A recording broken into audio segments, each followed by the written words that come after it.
In this video, I'm going to show you why most of us take the wrong approach to college admission. And after that, I'm going to show you how to maximize your chances of getting admitted to a top university without having to sacrifice your mental health or happiness during high school. My name is Samuel. I'm an international student at MIT, and before starting here, I also spent some time next door at Harvard University. High school is really stressful. If you want to get admitted into some of the top colleges, such as MIT or Harvard, it sometimes just feels like you have to become good at absolutely everything. You need to have a great GPA, but you also need to have excellent test scores, such as the ACT or SAT. But there's so many people with excellent test scores and GPAs, so this alone won't be enough. So what other options are out there? You could join a club, or maybe you could play basketball, or learn to play the violin and perform. Maybe you could volunteer in Nepal, or join MUN and debate. Do internships, conduct research, the list goes on and on and on and on. But even if you manage to check all of these boxes, chances are you still won't get into a top 10 university. And the reason for this is because we look at statistics in the wrong way. Here's why. Over here, you can see the standardized test scores and GPAs for students who got admitted to Harvard University.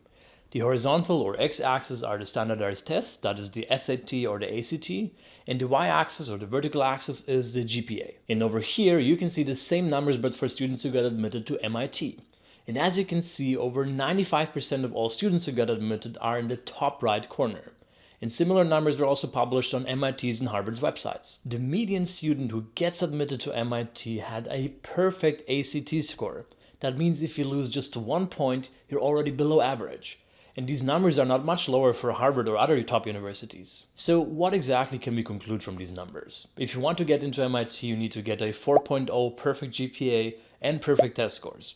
Or are we missing something here? Well, these numbers, even though technically true, they are very misleading. Why? Because of this. Over here, you can see the same statistics, that is GPA and test scores, but for all the students who got rejected by MIT. And yet again, you can see that the broad majority of students is in the upper right corner. The only major difference is that there are significantly more dots here, because most students get rejected at the end of the day. So actually MIT's and Harvard's admissions department should really be called rejection departments. Well, that's a shocker, because these are all extraordinarily bright students who did extremely well in high school but still somehow got rejected. This looks even worse. Now you know that even with an almost perfect GPA and excellent test scores, you will still most likely get rejected. But who actually gets admitted in the end?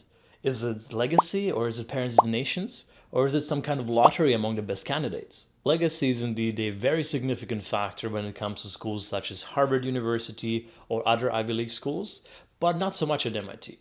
Also, parents' donations are rather an exception to the rule because the price tag for these to get you admitted are really high, so it doesn't really happen that often. On the other hand, luck is definitely a big factor, but there exists an alternative way of getting admitted or at least increasing your chances quite significantly. The only thing we can really learn from all of these figures that I showed you is that having bad grades or bad test scores is significantly going to hurt your application. But good grades and good test scores alone aren't enough. Assuming you have at least decently good grades and decently good test scores, what really matters is the things that you do outside of standard academics. But you have to do things the right way. Even if you check off every single one of the boxes of extracurricular activities that I showed you at the beginning, you're probably doing things the wrong way. Colleges don't actually want you to do that. They don't want someone who just checks off all the boxes. Even if you have very good grades and good test scores, and on top of that good extracurricular activities, you're still, you're still, believe it or not, one of many. Because even though you may rank, number 1 or 2 or 3 in your own high school, there are 24,000 high schools in the US alone, and there's just a few hundred spots at MIT or Harvard for every student. The admissions departments really want some people who are fascinating. They want somebody whose application, when they read it, they say, wow, this person is amazing. And the good thing is you can be fascinating in so many different ways. For example, you can be a fascinating math genius, winning medals at the International Mathematics or Science Olympiads. But you can also be a fascinating piano player or fascinating athlete. Or maybe you build some really cool robot. Or you had a really difficult life situation but still managed to do reasonably well. And this again shows a lot of maturity and perseverance, which, yet again, is fascinating. Being fascinating obviously isn't as objective as just looking at numbers. And that's also the reason why most universities around the world admit students based on numbers and nothing else. But if you look at the top 10 universities in the world, you will see that most of them actually admit students in a more holistic way, considering more than just numbers in a test. Let's have a look at 2 different strategies. Strategy number 1 is making sure to check all of these boxes. that is becoming very well-rounded. This is also the most commonly used strategy by high school students for getting admitted. So, how would you do that? You can demonstrate that you're very intelligent by, for example, getting a GPA of at least 3.8 and excellent SAT or ACT scores. And if you like to study, that's your way to go. But if you're not the most academically gifted person, you or, well, your parents may be tempted to pay for excessive amounts of tutoring. And in the end of the day, you will still not do as well as somebody who just enjoys to study. Then you need to show your leadership skills. So you might end up leading and starting different high school clubs. And this can be a great learning experience if you enjoy doing it. Next up, you want to show that you care about others. So you might end up joining different organizations as a volunteer. Even I went to Kenya and worked in an orphanage as a volunteer because I genuinely cared. That was 1 year after my college admissions. But then you also need to show that you're good at public speaking by joining, for example, Model United Nations. But you also want to show that you're a great athlete by winning sports competitions, and a great artist by, for example, performing and playing an instrument, and a good researcher. And the list goes on and on and on. Everything I just mentioned can be very good for your personal development, but only if you actually enjoy doing these things. If you start forcing yourself to do stuff and pretend like you enjoy it even though you don't, you're probably not going to become very good at any of these. Also, the people working in the admissions departments, they're very good at recognizing such patterns. So if they get the feeling that you're just faking it and not genuinely passionate about the things that you're doing, why would they admit you? There have been many rumors out there about rich parents paying for their children to volunteer in some random part of the world, even though they don't actually care about it. So what does this tell the admissions department? I mean, you couldn't have possibly made a real impact in just 2 weeks of your time. I mean, it's a waste of your time. You could have spent that time doing something you're actually passionate about. If you choose to go with strategy number 1, one of the following 2 things could happen. You might get admitted to your dream university. And in that case, congratulations, all of your hard work, dedication, and stress really paid off. But what if you don't get in? And given the insane competition, it's not even unlikely that you won't get into any of your top schools. In this case, you're in a really bad situation, because you just spent several years doing things that you don't like, spending a lot of time and money, and you ended up with almost nothing. You could have enjoyed your teenage years doing things you really love and becoming excellent at them, but you didn't. And now you'll end up studying at a university that you didn't even want in the first place. Luckily, there exists a better strategy. A strategy that will both allow you to live a happier life in high school and increase your chances of actually getting admitted to your dream university. Let's call that strategy number 2. Before moving on, you can thank me by giving this video a thumbs up, subscribing to my channel, and turning on the notifications. In strategy number 2, you're still trying to show that you're very smart, but you don't force yourself to show this in the exact same way that everybody else does. So if you're very academic and you like studying, then go ahead and get that perfect 4.0 GPA and excellent SAT or ACT scores. But if you're not genuinely interested in every single subject taught in school, you can find a much better way of showing that you're really smart, in your own and very unique way. First and foremost, you have to figure out what you're actually passionate about and what you like doing. If it's a sport that you're passionate about, go ahead and train every single day until you become so good that you can compete at national and maybe even international competitions.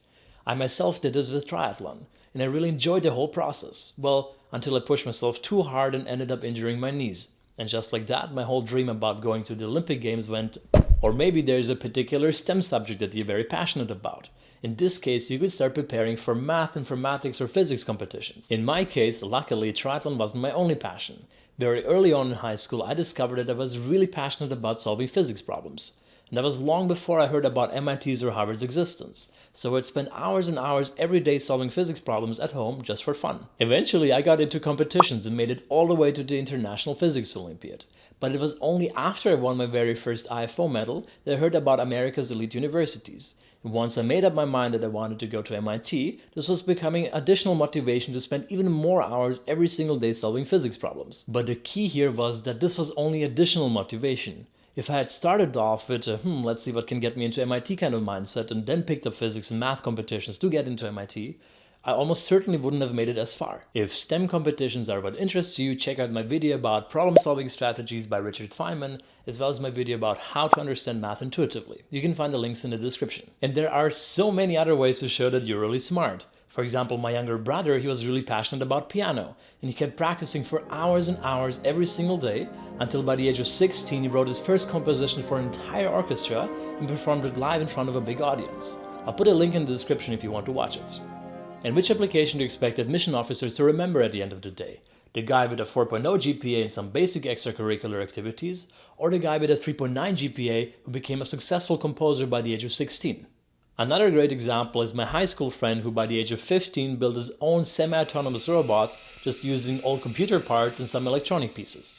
And he won several robotics awards for his work. And together with a 3.8 GPA, his application really stood out. And yet another friend built his own startup by the age of 17, which is really impressive.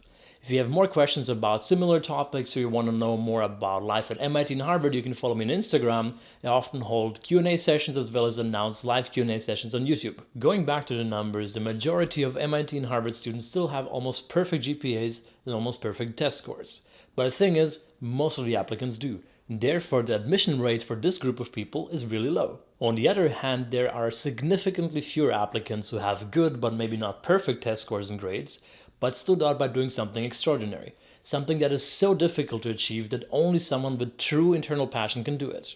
And if you are one of these people, you're already ahead of everyone else. Therefore, find something that you're truly passionate about.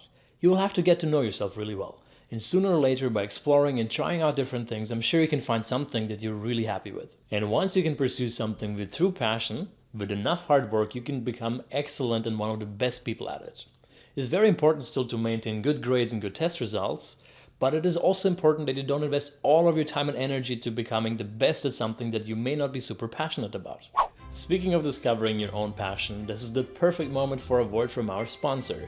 Skillshare is an online learning community with thousands of inspiring classes for anyone who wants to explore their creativity or learn a new skill. You can invest into yourself and your own personal growth. If there's a new skill that you're trying to learn, Skillshare is the perfect place to get started. I myself used Skillshare in the past to learn the basics of interior design before designing my new apartment. And prior to starting my YouTube channel, I took Ali Abdal's YouTube for Beginners course to learn all the basics of YouTubing, how to set everything up and how to get started.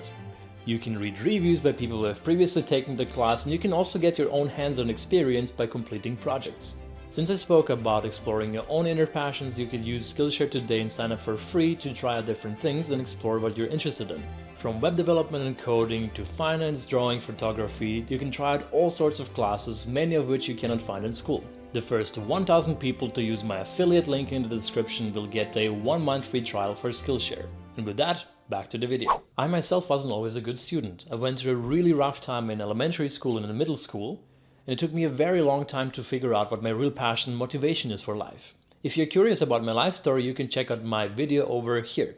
Also, you can join me for a fun day at MIT by watching my day in a life video over here. And if you want to know more about MIT's admission process and watch an interview with some admitted students, you can check that out over here.